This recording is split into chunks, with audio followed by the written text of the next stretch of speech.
Hello and welcome to Anxiety Hacks. Now, I'm your host, Kate Hudson-Hall, and thank you so much for listening. So, do you struggle with anxiety? I know I have done and still do now. So, let me tell you about the podcast. So, the podcast is for people to come along and share their difficult times with anxiety and what falls and what helps them to be able to begin to break their anxious behaviors. And then we also talk to professionals who work with people with anxiety. Maybe they have had anxiety or still have anxiety, and what helps them. So it's all about getting as much information as we can to be able to help ourselves. So I'm so pleased you're here today to join us. So before we begin, I want to mention my new book called Anxiety Hacks with Proven Techniques, Tools and Tips to Calmness. So in the book, I teach many different ways to be able to, for you to be able to begin to break those patterns. And there's a lot of information in the book, which I think is really important because we're all different. We've got to find those specific ways that work for us. And then in the book, there is a companion course, a free companion course that you can connect to, that then you can go in and watch videos of me showing the specific techniques of how to do these techniques in the course. Plus there's downloadable tables and other extra information. So if you wanted to check it out, it is on Amazon. So just put Anxiety Hacks, maybe my name, or it'll just come up and you'll be able to find it in there. So I'm very excited. Our fantastic guest today is Dijana Harris. Now, Dijana is a certified professional holistic counsellor, intuitive mentor, and transformation guide who is passionate about leading people with their highest potential. She's been in private practice since 2005. And Dijana has supported hundreds of people in navigating their anxiety journey through self-awareness and personal development.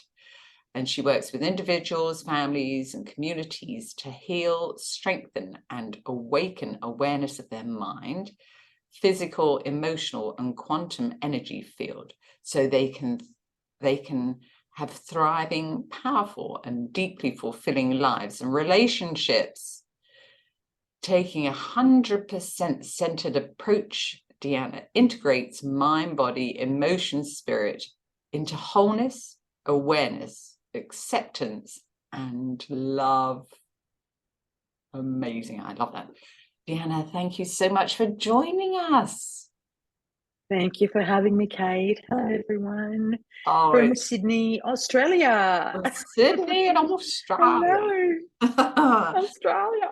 Australia. Thank you so much for joining us. It's great. Thank you. Thank you so much. Yeah. Thanks for having me on. I'm really excited to be here. Yeah, no, thank you. So, Dijana, tell us about your experiences with anxiety. Let's begin there, and then how you help your clients with anxiety. How you move forward and what works for you, and then how you help your clients. So it turned out that I chose a lifetime that would present me with several pretty solid opportunities to feel really afraid in life. So meaning when I was a child, my dad first came to Australia to play soccer, and I stayed. I was only 6 years old, and this created some, there were some problems within my family, some challenges within my family. And I was the oldest child and being quite sensitive and a girl, I felt really, and was sometimes on the brunt, the brunt of some of that expression of stress from, my peers and elders, which conditioned me to feel really afraid about life. Like I was just everything, like I was hyper aware of everything around me, right? Yeah. All the time. Yeah. And then when I was 17, my family and I moved to Australia, and I didn't want to be here. And it was really difficult being in Australia to start off with, especially being a 17-year-old. Yeah, of course. So I spent the next a few years again feeling really afraid um, of everything. I mean, I come from a little town of 100,000 population in Eastern Europe. And excuse me, we land in Sydney and I discover how huge Sydney is, and that you can actually get a train in Sydney to get to another suburb. I have never seen anything like it, because in the little town that I come from, it's got one main road and it takes about 10-15 minutes to drive through it. So that was a huge, huge change. Massive change. And like I said, I was really very sad and grieving, and the whole family felt really displaced, and it was really quite awful. So, but what ended up happening was actually really quite magical. As I was grieving, as a 17 and then 18-year-old, of course, in that period between 17 and 18, I knew that there was something wrong, because this deep grief and distress wasn't my natural way of being. I had played a lot of sport in Europe, and I just knew that I wasn't quite myself, right, even at such a young age. And so I think I sort of prayed without realizing that I was praying, and I ended up finding a meditation class. And there's a point to why I'm mentioning this at this point. And what I was praying, well, what I was hoping for at the time was, excuse me, that I could find a way to still my head, my thoughts, because it just felt like I couldn't get away from this dark cloud in my head. Like everything was just really, really dark and awful, right? So the filter through which I was perceiving life was really skewed and just painted, all the dark colors. There was no light in there at all. Yeah. And so then I come across this meditation class, and I begin to learn about breath work. This is, mind you, this is back in 1989. This is when meditation and yoga was not cool. Yeah. Right? Yeah. Yeah. This is when people that did meditation and yoga belonged to a cult. Yeah. Yeah. And so my poor Eastern European parents, right, they thought that I was in a cult. So they actually had me followed for a while to make sure that I wasn't going to be, I don't know, whatever, people in cults do, I don't know. But in all seriousness, meditation saved my life. In all seriousness, because I began to find some peace. I began to learn about the breath, and I began to, I also, studied some of the metaphysical and esoteric, fields like crystal healing and pranic healing, and learned about different cultures and all of that, Buddhism, and because I studied this for years on end. But what helped me come back to me in the present moment, because I found that whenever I would think about life and my place in it, I would just get really, like, I just would feel, it was like my skin started to burn, and I could just feel this feeling of, what I identified as anxiety kind of just like through my skin. It would just come up my arms, and like I would just, it was like it was just taking me over. Right. And because the thoughts were perceiving life still to be dangerous, Yes. right? And Yes. oh my God, what's going to happen to me in the future? Yes. And so that was that state of, anxiety that then triggered, survival, states, and etc., etc. Yeah. But meditation helped me not feel like I was permanently in that anxious state. Yeah, because in my book I talk about mindfulness, and I teach mindfulness technique, if you like, but I also teach it to groups of people weekly. And the way that I describe it is like pressing the pause button of that crazy busy mind that we have, giving ourselves a break, giving us, it's actually bringing you back to that, to the here and now. Yes. Yeah.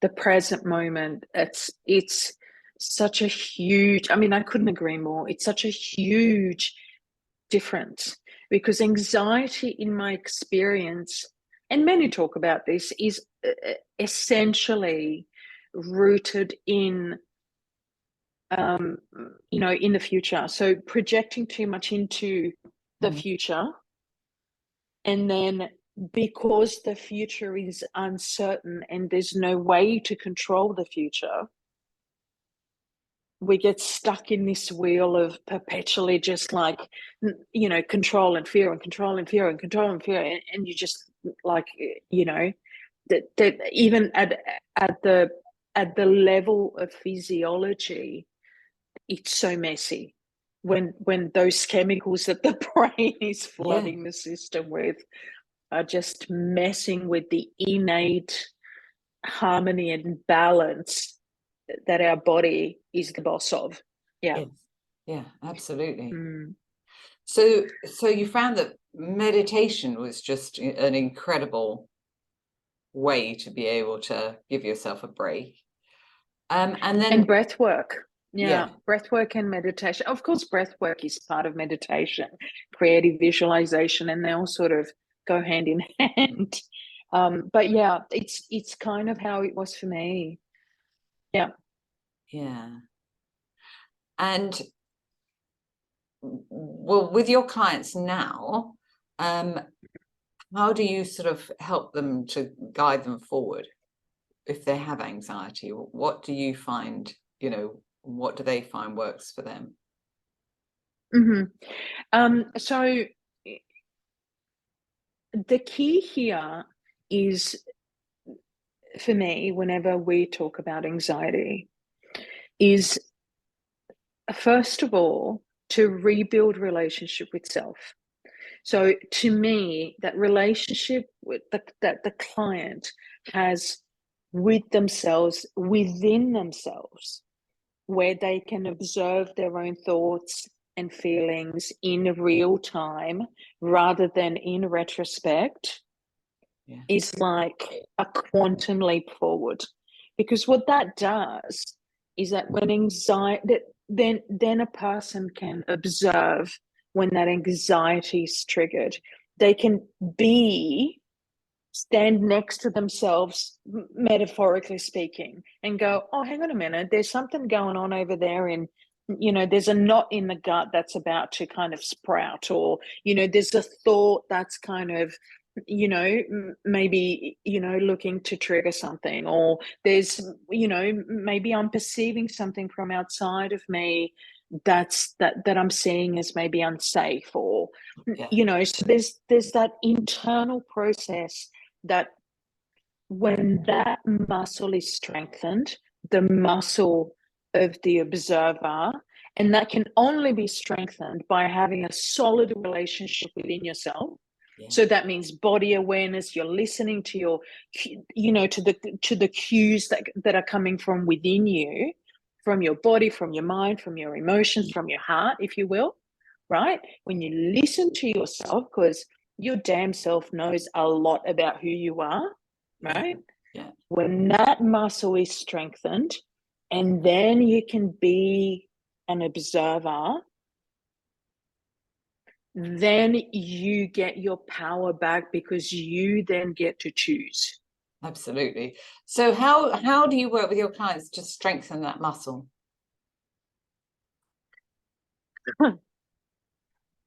Okay. So there are probably several things that I would say that are the bread and butter of those of that, you know, of practicing that. Journaling would be one, Yes. right? Yeah. So writing things down, and I mean writing things down. And there's a reason why. At its very core, we are really kind of, you know, we are multi-sensory beings, right? So I always feel that the quickest way for the brain to learn a new behavior or something is to engage as many sensory things as possible. Absolutely. Right? Yeah. So visual, kinesthetic, touch a piece of paper, have a glass of water, you know, have a nice smell and incense or something burning, right? Yeah. And hear it. And hear it, right? Have a nice relaxation piece of music in the background, you know, that has maybe 428 hertz, right? Which is a frequency that helps, that inspires on a cellular level a certain movement of the cells, right? So sound, water, those sorts of things, right? So these are all the things that we might talk about in a session, right? And so then when you're ready in a multisensory way, then you train yourself, right? Yeah. To write things down as they happen. Yeah. Right? First of all, you're building new memories, right? Your brain is creating new neural pathways around what your world looks like. Oh, absolutely. We need some new neural pathways, positive ones. Oh, we so do. Yeah. Because when you're highly anxious, right, the world is a really unsafe place, right? But when you've got yourself sorted in a multi-sensory way, I've always got pen and paper and everything around me, right? I've got incense burning, I've got the light, I've got my water, I've even got a little cheeky organic coffee. You know, I'm talking to you, you know, I'm using my hands, I'm set in a multi-sensory way, right? Yeah. And my senses are literally imprinting with my world in a positive way right now. Yes. And then I do my observations, right? Right now, my brain's thinking this. Rather than going into the blah, blah, blah, blah, blah, blah, blah, I'm writing it out, right? This is what my brain is saying to me right now, right? Yeah. This is what the thoughts are, right? These thoughts are triggering these sorts of emotions, right? Yeah. Now I'm going to look at it now, and I'm learning how to be an observer. Right, here it is on a piece of paper. I'm going to learn how to be an observer, and then I'm staying in the present moment. Yeah, absolutely. The future, it's not, yeah. So we're literally not even, the focus is not that. The focus is this: me, myself, and I, my thoughts, feelings, my gut feels like, you know, for example, my gut is churning right now. Is that, let me check. I'm going to put my hand over my belly, on my belly button, and I'm going to check two things. I'm going to check and see if I'm breathing shallow, so I'm doing, or can I fill up my whole body with oxygen, right? And my belly comes out, because when we breathe in, we are filling up our body with oxygen like a balloon, right? Yeah. And so we are expanding, our belly expands, because that's kind of where around the belly button is a diaphragm, you know.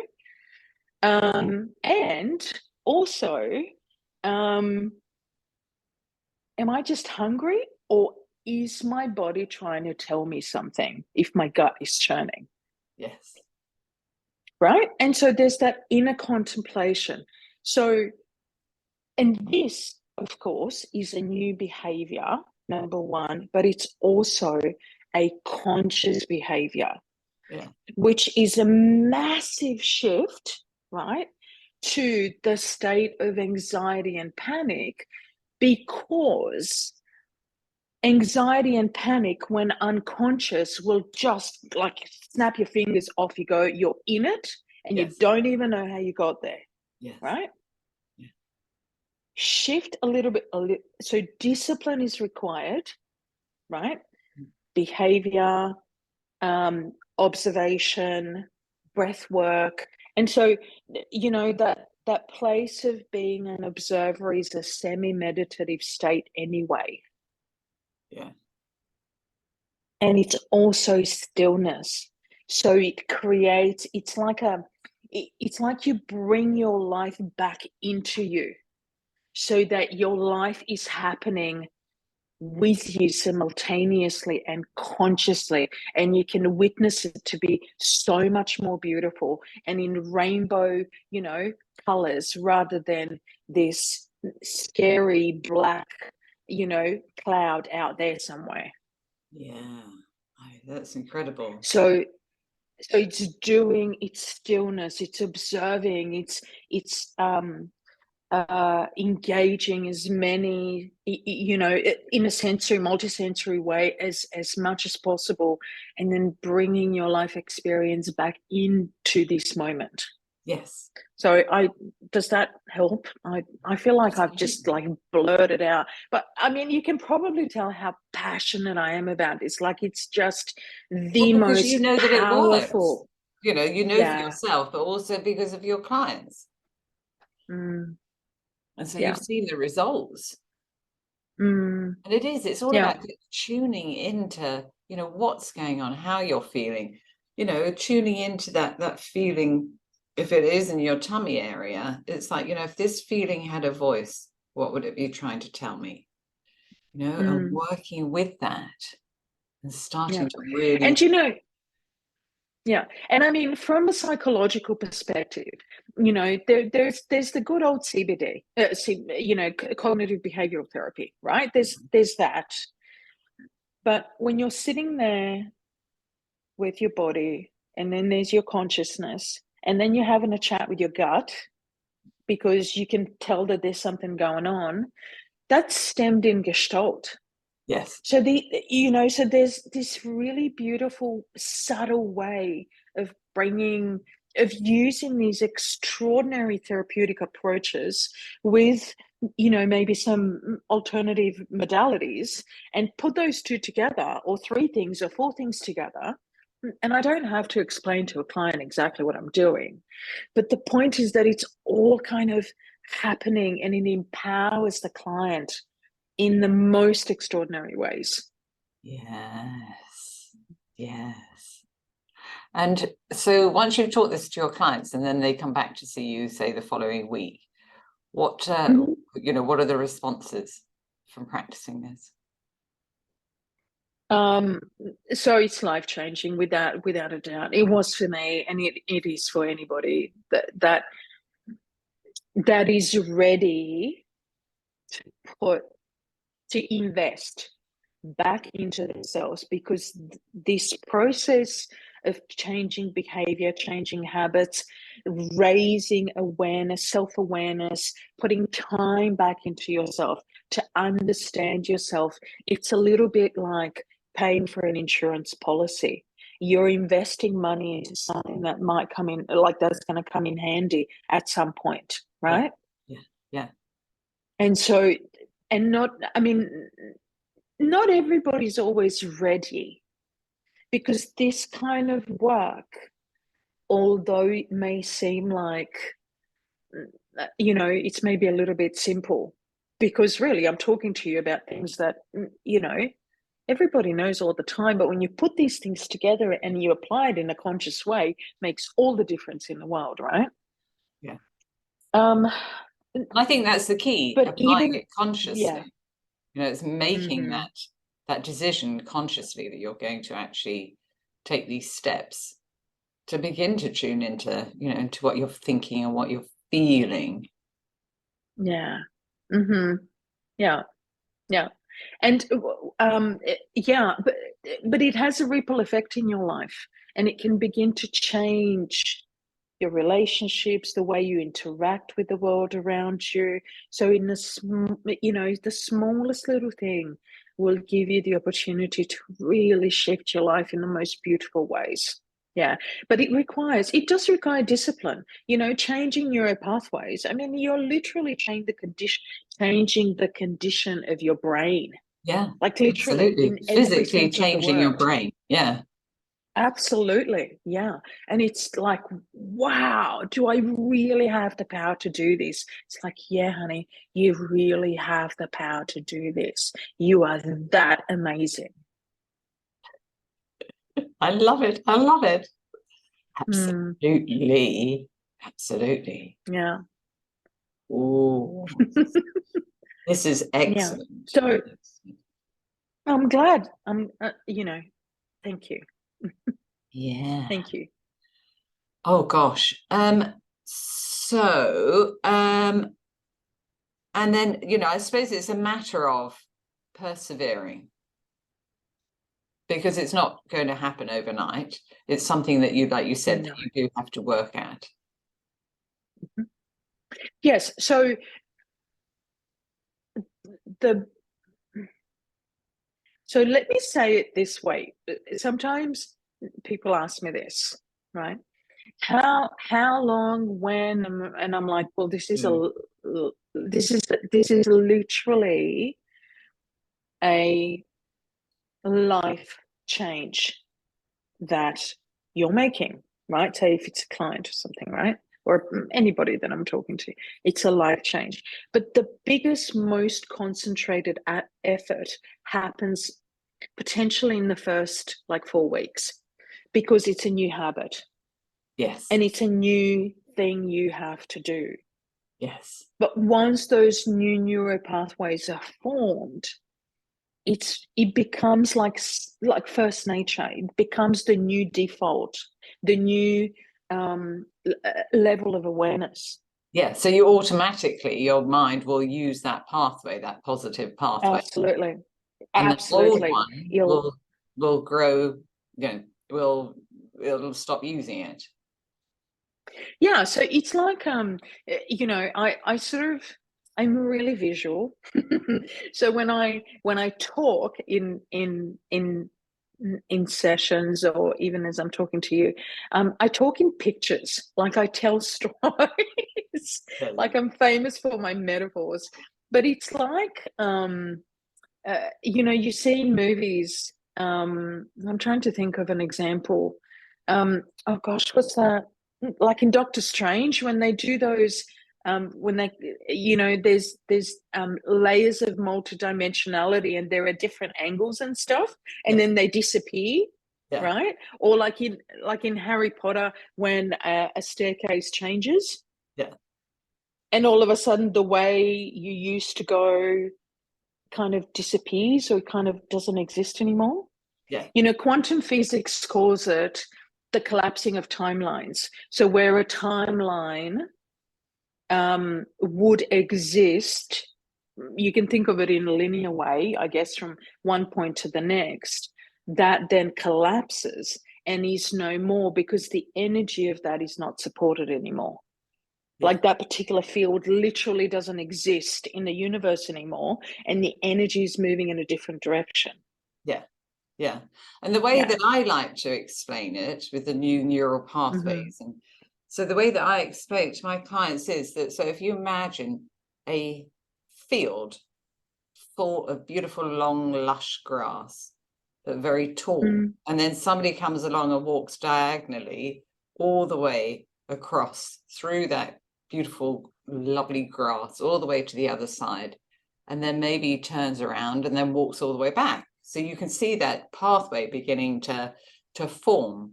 And then maybe 25 people come along, walk down that same pathway, that same area with the grass all trodden down, and then maybe it starts to rain, and then they all turn around and they walk back again. So then your brain starts to use that pathway that new positive pathway, and that old pathway, the grass starts to grow over and stop using it because you form this new path. Yes, yeah, I love that. It's a good one. I was really right there with you on that. Yeah, I could really see that. Sunny day in my lovely walk as well through my grass.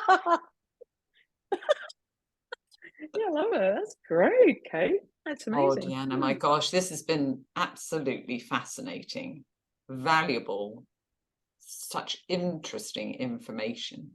So thank you so much for sharing that. It's totally my pleasure. Thank you for giving me the opportunity to have my soapbox moment. I love doing this work. I was born to do this work. I love it. Love it. Thank you. Yes. Yeah. Yeah. Mm-hmm. So Dijana, how can people find you? So you're working online?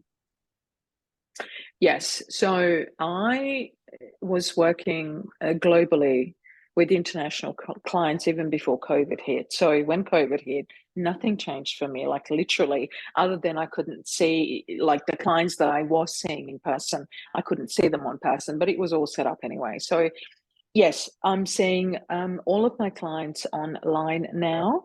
I work globally. I speak to people globally. People can contact me probably via my website is the best. Right. And my website is literally my name. So it's www.Dijana, which is DIJ for Juliet, A for Apple, N for November, A for Apple, .org, O-R-G, as in organization. So, so you just go there and just send me a message. You can find me on Facebook, LinkedIn, Instagram, all handles have my name in it. If you see my name or you hear it spelt out, it's a little bit unusual, so you'll probably remember. Yeah, oh, there it is on the screen as well. Yeah. So Dijana, yeah, it's a silent J. Most people call me D or DD or Disco D or some version of D. Disco D. Or smiley face. Oh, tell us why Disco D. You like the dance queen, the dancing queen. Well, actually, that's one reason. I love dancing. Yeah, love that. But the other thing is also I sometimes when I talk to clients, and they feel really sensitive, and they talk about how part of their anxiety has to do with being in public spaces. Right, so going to a shopping center and feeling really overwhelmed with lots of energy, lots of people, all of that sort of stuff. I talk to them about this really, fun way of visualizing a bubble of protection. And I get them to visualize that they're walking around inside a disco ball. Yeah. Because the silver panels will deflect any negative energy. Yeah, any negativity, and any love being sent to them will penetrate, because it's high vibrational anyway, will penetrate through the ball, but they feel more at ease and more protected. So that's the two reasons why I'm Disco D. Excellent. Absolutely. If you've got if you've got huge anxiety when you venture out that door after COVID, then before you leave, imagine bringing up that ball all the way around you, and you can see through it. It's a big, thick glass ball, and that will be you'll be protected in there. No negativity can get. No negativity. The silver energy, or the silver color, is the strongest protection that you can have around you. Yeah. Yeah. Fabulous. Oh, Dijana, thank you so much. Thank you so much for joining us. This was fascinating. Thank you. I'm sure. Thank you, everyone. Yeah, everybody will really, there's so many takeaways, so thank you very much. Pleasure, honey. Thank you. Thank you.